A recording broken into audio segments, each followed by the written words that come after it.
Les amis, bienvenue dans une nouvelle vidéo. Bon, j'aurais voulu ne jamais faire cette vidéo. Pour moi, il est temps d'agir. Alors certes, c'est compliqué et j'ai vraiment du mal en tant que supporter lyonnais à faire cette vidéo. Il n'y aura pas de plan forcément, comme vous pouvez le voir d'habitude. C'est vraiment une vidéo à cœur ouvert pour dire ce que je ressens. Ça peut plaire, ça ne peut pas plaire. Je vais essayer de rester poli, je vais essayer de rester courtois. Ça va pas être facile, c'est vraiment le cœur qui parle, mais en tout cas voilà, je pense que c'était important de faire cette vidéo. Comme d'habitude, avant que la vidéo commence, n'hésite pas à liker la vidéo, à partager, à t'abonner et puis évidemment à commenter si jamais tu veux toi aussi évoquer tout simplement ton mécontentement en commentaire. Et puis nous, on se retrouve pour une nouvelle vidéo, c'est parti. Bon alors, par où commencer? L'Olympique lyonnais est rétrogradé donc en Ligue 2.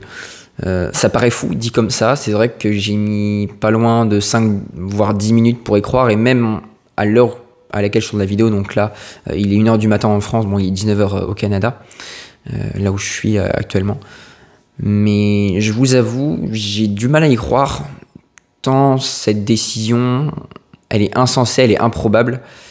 C'est vrai que pour moi, enfin en tout cas pour nous supporters, de ce qu'on avait comme information avec les médias, on pensait à tout sauf à une rétrogradation en Ligue 2 finalement. Donc on pensait que l'argent avait été apporté, on pensait que le club allait un peu mieux financièrement parlant avec la vente de Ryan Cherki, l'apport de 83 millions d'euros des actionnaires, l'apport à hauteur de 25 millions d'euros personnels de John Textor, la vente des joueurs de Botafogo, Luis Enrique notamment, mais également les ventes à venir de Jair et Igor Jesus. Que dire maintenant? Que faire? Bon, la première chose pour moi, c'est évidemment de virer Eagle et de tout faire, mais je dis bien tout faire pour sauver le club, et donc du coup ça passe par virer Textor et virer Eagle. Bon, alors, deuxièmement, c'est un club mythique qui est en train de couler. D'un point de vue attractivité de la Ligue 1, je me demande aussi ce qui va arriver. On perd un derby, à savoir OL Saint-Etienne, avec les deux clubs qui descendent tous les deux en Ligue 2.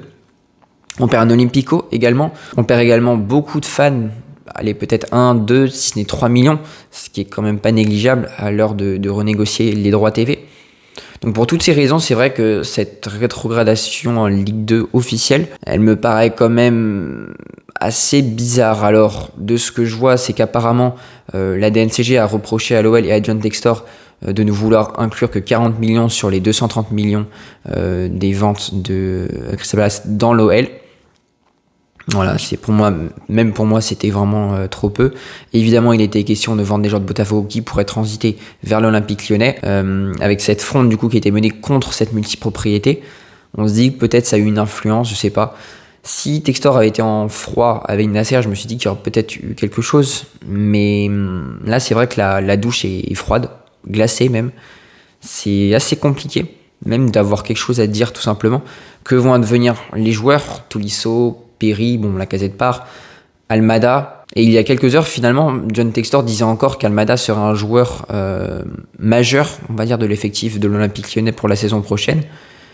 Et voilà, comme d'habitude, John Textor a fait du Textor, tout s'est bien passé, bah évidemment, comme d'habitude lorsqu'il dit que tout s'est bien passé, évidemment, il y a des sanctions par la suite. Moi, honnêtement, je m'attendais à ce que la masse salariale soit encadrée. Bon, malheureusement, ça n'a pas été le cas, c'était bien pire. Mais même dans mes pires rêves, je ne l'avais jamais imaginé l'OL en Ligue 2. Pour moi, c'était clairement utopique. Malheureusement, c'est bien réel. Donc, on a fait pas mal de ventes de joueurs. Tout ça, j'ai pas envie de dire pour rien. Mais voilà, donc maintenant, la solution, évidemment, ça va être donc du coup ce que je disais de virer Textor, de virer Eagle, évidemment, de se recentrer sur l'OL, parce que l'OL doit continuer à être l'OL. Moi, j'ai une pensée également pour tous les supporters, mais aussi les salariés qui vont perdre leur emploi pour la plupart d'entre eux. Est-ce que l'OL pourrait être en Ligue 2 ou alors, encore pire, avoir un scénario à la Bordeaux? Bon, j'ai du mal à y croire parce qu'on a quand même quelques actifs qui restent, qu'on peut vendre en tout cas. Je pense notamment aux actifs joueurs avec Malik Fofana notamment, avec Thiago Almada, mais également aux actifs, je crois qu'on appelle immobilisés. Alors je ne fais pas de cours d'économie, mais je crois que c'est ce qu'on appelle les actifs immobilisés, donc comme le stade notamment. Voilà, mais c'est tout un écosystème qui s'effondre. Voilà, les joueurs qu'on va perdre évidemment. Et puis maintenant, bon bah on va espérer qu'Ares reprenne le truc pour remettre l'OL sur le marché je veux dire des transferts, mais en tout cas pour remettre l'OL en vente, pour que quelqu'un puisse investir dans l'Olympique lyonnais. Alors évidemment, je vous vois venir, supporter lyonnais, vous allez me dire, est-ce que Jean-Michel Aulas doit réinvestir? Alors la réponse est non, parce que la situation à l'instant T, elle est en partie due à Jean-Michel Aulas. C'est lui qui a décidé de nommer Eagle parce qu'il pensait rester 3 ans. Il a un peu trop pensé à sa petite personne pour moi. Voilà, c'est un super monsieur, évidemment, Jean-Michel Aulas, mais là-dessus, il a quand même sa part de responsabilité. C'est quand même dommage que l'histoire se termine ainsi. Mais voilà, c'est vrai que j'ai du mal à trouver les mots. J'ai pas envie de dire de dinguerie. J'ai pas envie d'insulter toute la terre entière parce qu'après, parce qu'on ne construit rien tout simplement sur de la violence. En tout cas, voilà, j'espère que les supporters se mobiliseront dans le bon sens du terme.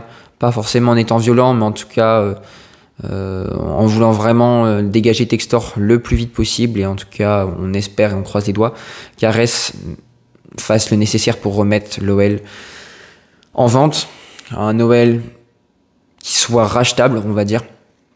Et je pense déjà, si on arrive à ce point-là, ça sera déjà une belle victoire. Bon, et puis, évidemment, enfin pour moi, ça me semble assez logique. Je préfère voir un OL sain en Ligue 2 pour qu'il remonte en Ligue 1 plutôt qu'un OL mal géré en Ligue 1 qui végète dans allez, on va dire les bas-fonds du classement du championnat français.